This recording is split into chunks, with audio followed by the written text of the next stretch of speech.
Hey everyone, and how's it going? Bowser the Healer here, and I finally got around to playing Resto Druid.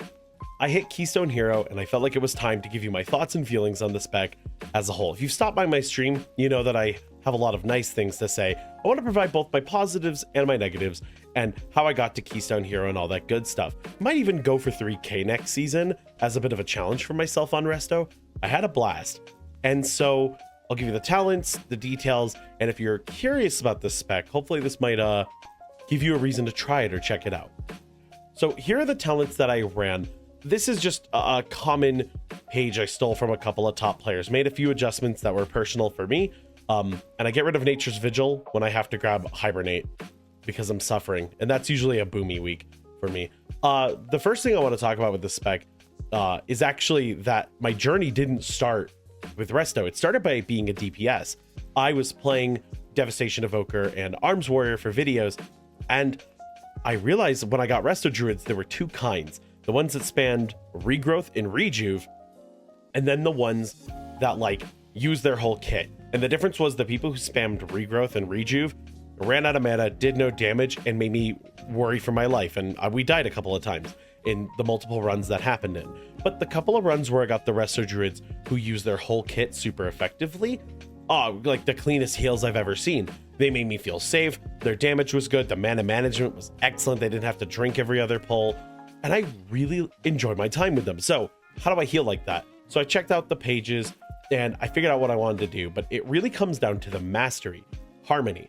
Your healing is increased by mastery percentage for each of your restoration heal over time effects on the target.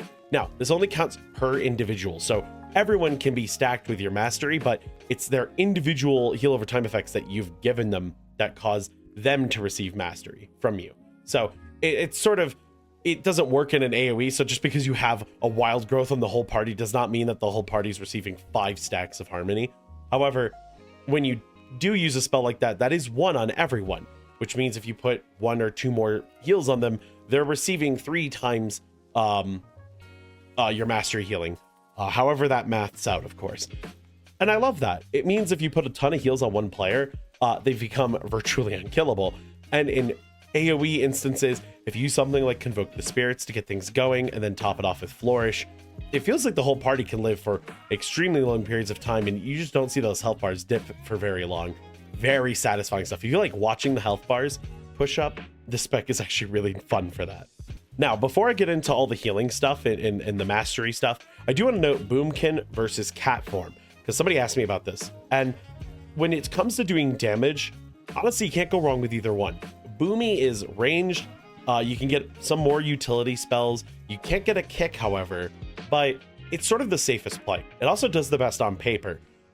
Cat form, super fun. I really like playing melee. You get access to a kick, and it's a really satisfying playstyle if you like, well, if you like feral at all. You know, it's fun, but it's not as good on paper. But what I learned was that, like, even in the 20 range, like, it does not matter which one you run. If you're doing damage in your off time, you're probably doing good damage. And I ended up like not having a huge difference in my damage in certain keys. I think the cleaner the key is, the better Boomy performs. But given how chaotic sometimes healing can get in dungeons, I think you can get away with both still. Boomy's going to be better next tier due to some buffs it's getting. However, I still think if you're playing under these competitive key levels, you're just doing up to like portals and stuff, you can probably get away with Cat Druid still. So the heals are awesome. Everything's a heal over time except for Swift Mend, realistically. Regrowth, Rejuve, Life Bloom, Wild Growth, Efflorescence, and Adaptive Swarm are all heal over time effects. All of them can provide harmony. For Efflorescence, it's actually a buff you get with this talent build. Spring Blossoms, it's only 982 healing every 2 seconds, but it's also, you know, another heal over time. So as you start stacking them, that's good. And this one can stack on multiple players that are inside your beautiful little green circle. The cheat code to the spec is Life Bloom though. This counts 3 stacks of Mastery Harmony. If you put this on other players, it has a bonus chance to explode, Blossom doing more healing.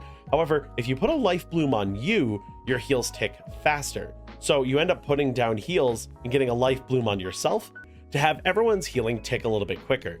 And because you can have 2 Life Blooms out, you and somebody else or 2 very damaged companions can both receive a Life Bloom.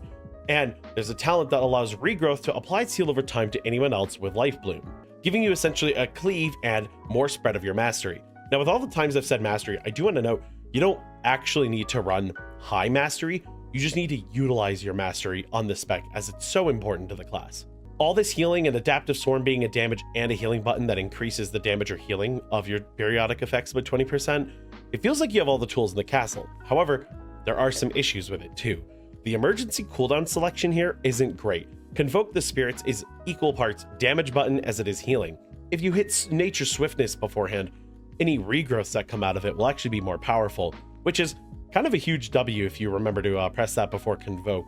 But Convoke the Spirits on its own is very random. I don't know if there's a logic to it, but the logic isn't fantastic.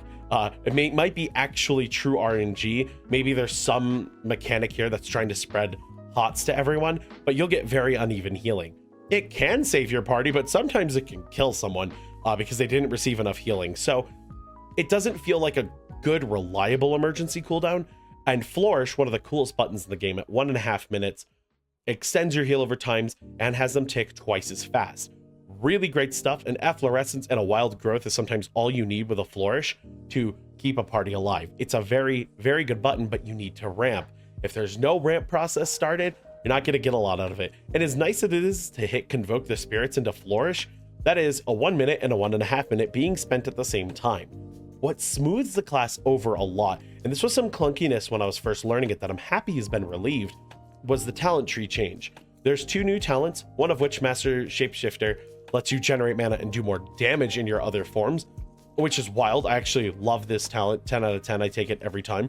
Although Circle of Life and Death is still good, so you'll have a hard time choosing between these, but I say Master Shapeshifter every time. Grove Guardians was the other talent. Grove Guardians have a 20-second recharge, and you can have up to 3 of them. It summons a little treant to come out and drop a heal. And then after the fat heal, they just start pumping out nourishes. And I think they like to target low health players. If you put out 1 or 2 of these before Convoke the Spirits, it feels a lot smoother. And with the short recharge time, you can just kind of drop it when you're lazy or you need a little bit of assistance during some damage. Maybe you've hit a Wild Growth and a Life Bloom and you're not trying to you're trying to do damage and someone takes a little more than you want. Throw a Grove Guardian at them and keep going on with your life. Very fun stuff. And they're OGCD. They share their own cooldown, internal or not internal, but their own GCD cooldown, but they are OGCD. So you can be right at the end of a cast or in the middle of your GCD window and pop a Grove Guardian, which is very cool. So this sort of makes it feel like Holy Priest in that you rigidly swap from healing to damage and then back and forth. I'll start pulls doing damage and then drop some heals to help out with any incoming, maybe help out the tank, and then I go back to doing damage. This flow is nice, but unlike Holy, which is very rigid and precise, which is a great thing, that and Resto Shaman share a lot in common in terms of precision. This spec doesn't get that precision. It loses some control. It loses some of that ability, but it trades it off for freedom. You have to trust your teammates a little bit. If they're taking damage and you're trying to get heal over times on them and they die because they didn't hit a health bot or they didn't hit a defensive or something, that sucks. You can't actually react to everything on this spec. But if you do a little bit of prep work and players give you just a little bit of self-preservation, you can actually just take people and keep them alive for what feels like forever. And it's so satisfying to keep a group alive with this spec. But that lack of control for some players might not be fun, but I found it was so exciting to play Resto Druid. There's so many situations where I felt like I was easily able to hold on to the party, ramp something before a big damage mechanic, and then no one had to fear for their life. They just got healed. I also just want to note, Convoke the Spirits as a damage button is just 10 out of 10. This spell is so cool. I know it's random. I know it's got some problem factors to it, but it feels like a fighting game super. I'm looking forward to my next Convoke the Spirits, and the fact that you get to run 1 minute Convoke on this spec is great, and I'm so happy that we get to use it. On the defensive side of things, this spec is killing it as well. Ironbark's a 1.5 minute, 20% DR. You can throw this on anyone. Barkskin is a 1 minute DR for 20% you can use on yourself. What's fantastic about this is that you can use it during any CC, or most CC, and you can also use it during all of your forms. And speaking of, that's all it is for defensives, except for bear form. You just hit bear form. That's a defensive. You get bonus health. I think it's 20%. Let me mouse over it. Let me make sure I'm not lying to y'all. Yeah, 25% stamina increase and 220% armor increase. So if it's physical, you're chilling. And if it's magical, you still gain some temporary health. So let's say you don't want to send your bark skin or your iron bark for a defensive. You can just turn into bear form. You burn a GCD or two doing what you need to, but you can also leave things like bear form with a spell cast, which is incredibly useful. I like that. I like the always on defensive. It's not the best defensive, but you always have it. And the utility from things like Innervate to stop using mana for a little bit so that you can just blast people. Mark of the Wild, give everyone a little bit of versatility. Stampeding Roar, get your whole team schmoovin' somewhere. So in terms of difficulty, I would put this spec in a little hard to start. It's got an entry fee, a lot of buttons, a lot of stuff you gotta read. But once you get used to it, it's a very feels class. You have to feel it out. Press buttons and try to keep people alive. And as you get more comfortable, you can start shape-shifting and moving in your damage, and it's very adaptable like that. And I find that very fun. It doesn't feel like it's the hardest thing to master, but dungeon knowledge is probably one of the biggest things that will hold you back. So if you don't know the pulls and you don't know the damage, make sure you're reading up on what's killing your party and what moves to look out for so that you have an idea of how to ramp your heals. But once you know that stuff, I feel like Resto Druid is a very fun ride. It can get a little boring if there's nothing to heal. I find that cat weaving is more interesting than boomy damage. So if you're doing like a low key where there's not a whole lot to do, I fall asleep playing Boomkin. If you're in an intense dungeon where you're swapping forms constantly, then boomy's fine. It doesn't feel boring at all. I'm usually like excited to just drop my damage and go. Overall though, love this spec. Absolutely love this spec so far. I'm 2,500 rated and I got 433 gear score and I'm having a blast. Also, this tier set fit is so good. Who made this? I love them. This outfit's incredible. But anyway, let me know your Resto Druid thoughts. Are you interested in trying this spec? Are you a longtime Resto lover? I'd love to hear what you have to say about it. Are you looking forward to next season? And of course, let me know if you'd like to see me hit 3K with this spec next season. I think I might. It's fun. And I have such a joy to play, and it's so different from what I normally play. I'd go to it any day of the week if you asked me. Thank you so much for watching, and I will see you all in the next one. Take care.